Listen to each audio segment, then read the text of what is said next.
मसलत कहिए उसे या कि सियासत कहिए, चील कौओं को भी शाहीन कहा है मैंने। राहत इंदौरी साहब ने सियासत पर क्या खूब लिखा है।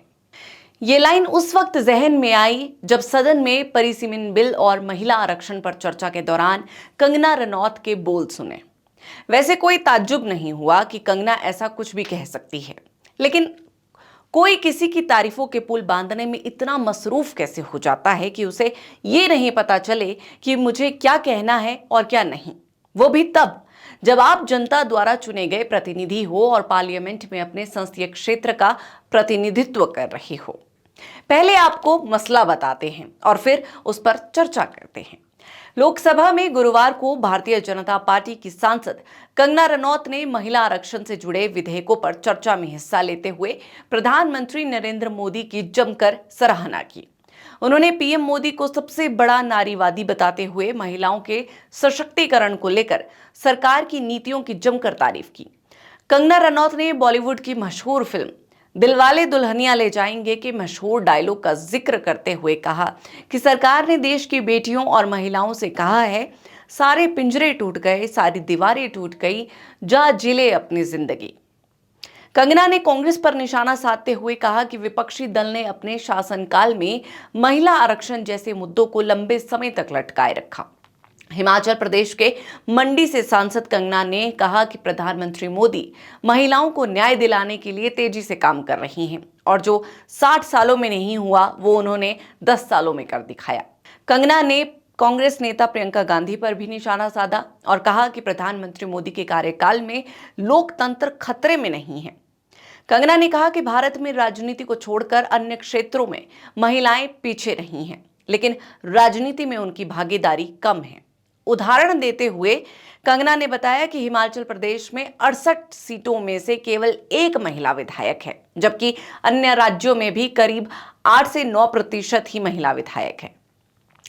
इसके अलावा भी कंगना ने प्रधानमंत्री की तारीफों में कसीदे पढ़े, जिनका जिक्र करना फिलहाल हम जरूरी नहीं समझते। जरूरी है कंगना के बोल।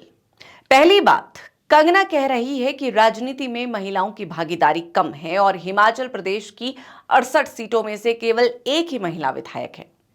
अब यहां शायद कंगना खुद को अपडेट करना भूल गई है और 2022 के पुराने डेटा पर ही अटकी है। आपको बता दें कि 2022 के विधानसभा चुनाव में भाजपा ने कुल 6 महिलाओं को चुनावी मैदान में उतारा था, जिनमें से सिर्फ पच्छाद विधानसभा से रीना कश्यप को जीत हासिल हुई। इसके बाद साल 2024 में राज्यसभा चुनाव के दौरान बड़ा सियासी उलटफेर हुआ, क्रॉस वोटिंग हुई, कांग्रेस के कुछ नेता बीजेपी में शामिल हुए और फिर उपचुनाव में हिमाचल विधानसभा को 2 महिला एमएलए और मिली। कांग्रेस पार्टी से देहरा विधानसभा सीट से कमलेश ठाकुर और लाहौल स्पीति से अनुराधा राणा, यानी हिमाचल में 3 महिला विधायक है और 1 महिला सांसद है। मंडी संसदीय क्षेत्र से सांसद सुश्री कंगना रनौत जी खुद। आपको बता दें कि हिमाचल प्रदेश में भारतीय जनता पार्टी ने खुद अब तक किसी महिला को प्रदेश अध्यक्ष नहीं बनाया है। पार्टी के 46 वर्षों के इतिहास में अध्यक्ष पद की जिम्मेदारी हमेशा पुरुष नेताओं को ही मिली है। हालांकि कांग्रेस पार्टी में महिला प्रभारियों और नेताओं को उच्च पद मिले हैं, लेकिन भाजपा में यह पद महिला के लिए अब तक अछूता ही रहा है। शायद इस जानकारी का इल्म भी कंगना रनौत को ना हो। खैर, अब आते हैं दूसरे बयान पर। तो कंगना अपने बॉलीवुड अंदाज में कहती है कि जाओ बेटियों जी लो अपनी जिंदगी, सारे पिंजरे टूट गए, सारी दीवारें टूट गई हैं। कंगना ने पीएम मोदी को सबसे बड़ा नारीवादी तक बता दिया। कंगना कहती है कि जितना सुरक्षित महिलाएं आज के समय में खुद को महसूस करती है, उतना पहले कभी नहीं किया। जिंदगी जीने और सुरक्षा की बात तो उन बेटियों से पूछी जानी चाहिए जो इस वक्त सरकाघाट की सड़कों पर अपनी सुरक्षा के लिए नारे लगा रही है। आप में से शायद ही कोई ऐसा होगा जिसे हाल में हुए सरकाघाट मामले का पता ना हो। 19 साल की बेटी का सर धड़ से अलग कर दिया गया। दिन दिहाड़े ये वारदात पेश आई। वो बेटी पढ़ने के लिए घर से कॉलेज के लिए निकली थी और रास्ते में एक दरिंदे ने उस पर बेरहमी से हमला किया।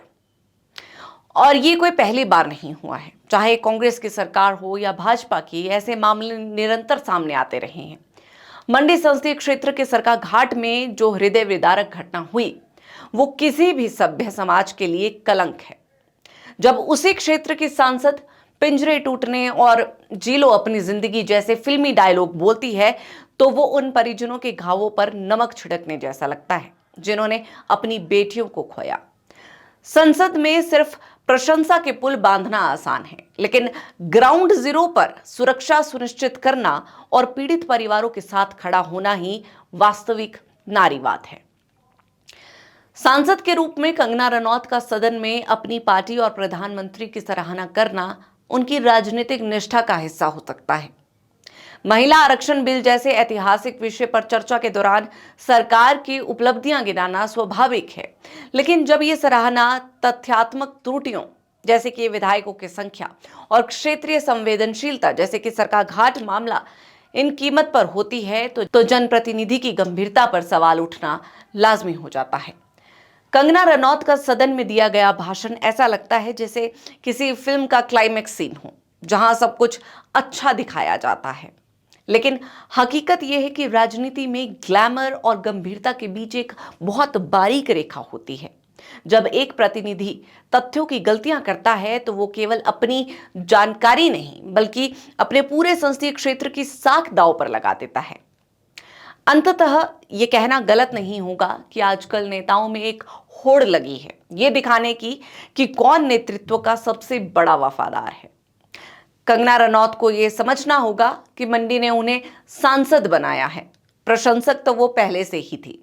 जरूरी है कि वो अभिनय छोड़कर असलियत का सामना करें। जो दत्त खानदान के खून में वो कांग्रेस पार्टी ही है। ईमान बिकने के साथ संजय दत्त का ये बयान क्यों सुनाया मैंने आपको मालूम है?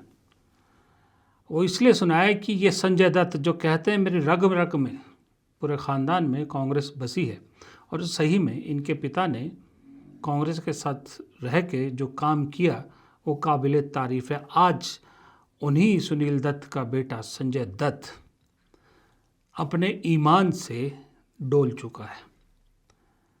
देखिए, मेरे पिता नहीं है इस दुनिया में, अब आप में से बहुत से लोगों के नहीं होंगे।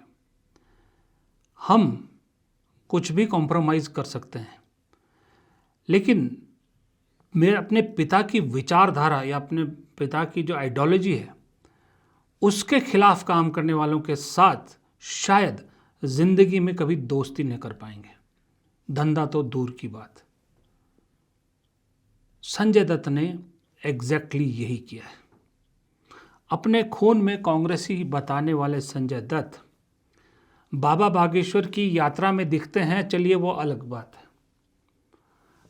अब बाकायदा एक ऐसी फिल्म में काम किया है इन्होंने जो फिल्म आरएसएस का गुणगान करती है, और आरएसएस के 100 साल को लेकर फिल्म बनाई गई है जिसका नाम है आखिरी सवाल, और संजय दत्त ने खुद उसके पोस्टर को जो है वो रिलीज़ किया है, जारी किया है। और साथ में सवाल देखिए क्या है कि क्या गांधी को सावरकर या आरएसएस का हाथ था गांधी की हत्या के पीछे।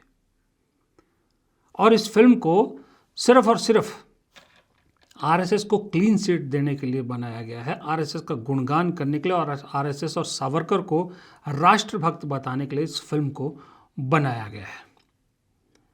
एक तरफ ये संजय दत्त की फिल्म का पोस्टर देखिए, दूसरी तरफ ये सुनील दत्त की तस्वीरें देखिए, जिसमें सुनील दत्त हिंदू, मुस्लिम, सिख, ईसाई सबको एक साथ चलने की अपील कर रहे हैं, और दूसरी तरफ उनका बेटा एक ऐसी संस्था का गुणगान कर रहा है जिस संस्था की विचारधारा ही नफरत पर आधारित है।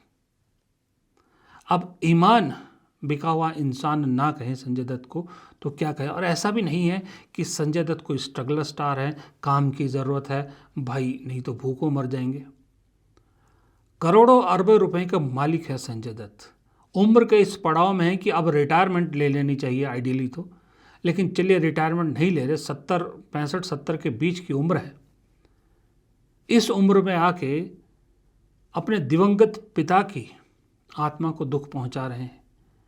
और ये मैं ही नहीं कह रहा, सोशल मीडिया देखिएगा, संजय दत्त के जो ट्वीट्स हैं उनके जवाब देखिएगा, लोगों ने भर भर के धिक्कारें भेजी है संजय दत्त को, और उन्हें लगता है कि इस तरह की फिल्म करके वो किसी की नज़रों में आ जाएंगे। अब इस उम्र में नज़रों में आके करना भी क्या है। मैं उन लोगों में से हूँ जो अपनी जवानी में संजय दत्त का बहुत बड़ा फ़ैन था। संजय दत्त टाटा मामले में जेल गए, तब भी हमें लगता था कि हीरो वही है। हम इनोसेंट थे, पढ़ते थे, स्कूल कॉलेज में पढ़ते थे, तो लगता था कि गलत फंसाया गया। तो बाद में जब पढ़ा तब सच्चाई पता लगी कि सही में संजय दत्त की कुछ ना कुछ इन्वॉल्वमेंट थी। अब उस मामले में हम ज़्यादा कमेंट नहीं करेंगे क्योंकि अदालती मामला था, लेकिन फिर भी एक डाई हार्ट फैन मेरे जैसे बहुत से थे जो संजय दत्त के साथ खड़े थे। जब संजय दत्त जेल गए, दोबारा जेल गए, तब भी शायद बहुत से लोगों का दिल इतना नहीं टूटा होगा जितना अब संजय दत्त इस उम्र में आके जो काम कर रहे हैं उससे टूटा होगा। चलिए, लोग सवाल ठीक कह रहे हैं कि हमारी भूल जाइए, पब्लिक की भूल जाइए, कम से कम अपने पिता की आत्मा का, पुण्य आत्मा का तो ख्याल कर लिया होता संजय दत्त जी। ये तो है बेईमान ईमान वाले लोगों की बात। ऐसे ही कुछ स्टार ऐसे हैं जो उनके बारे में आप ये कह सकते हो कि जब अक्ल बट रही थी तो शायद ये लोग छुट्टियां मना रहे थे। एक रवि किशन है, आपको मालूम है, अभी संसद में जो विधेयक पास हो उस पर बोलते हुए बल्ले बल्ले क्या क्या बोल गए। कहते हैं मैं अपनी पत्नी के पैर छू के रोज़ निकलता हूँ क्योंकि वो मेरे लिए आधे वोट लेके आती है। ऐसी बात करते हैं संसद में खड़े होके। और संसद में मुद्दे क्या है कि समोसों का रेट दिल्ली में अलग, वहाँ पर अलग, एयरपोर्ट पे अलग क्यों है। ऐसे लोग सांसद बने बैठे हैं हमारे चमचागिरी में। और दूसरी मैडम कंगना रनौत जो कहती हैं राहुल गांधी से महिलाएं डरती हैं, बोलते हुए थोड़ी ज़बान लड़खड़ाती भी नहीं। जिसके घर में माँ है, बहन है और अपनी दादी, इन 3 महिलाओं को अपनी शक्ति मानते हैं। 2 शहीद हुए हैं उस परिवार में, उनके बारे में ऐसी बातें बोलती है। और फिर अब कहती हैं कि राहुल गांधी के भाषण सुन के सिर में दर्द होता है क्योंकि सवाल चुभते हैं ना, इसलिए। और इस बार भी कंगना रनौत इतनी अपनी अकल की तगड़ी नुमाइश कर गई कि क्या बताएं। जिन्हें अपने राज्य की, अपनी कॉन्स्टिट्यूएंसी की जानकारी नहीं, वो राहुल गांधी पे सवाल उठाती हैं। अब इस पर आप सभी की क्या राय है, ये हमें कमेंट सेक्शन में ज़रूर बताएं। हमारे चैनल को सब्सक्राइब ज़रूर करें और इस वीडियो को लाइक शेयर करना ना भूलें।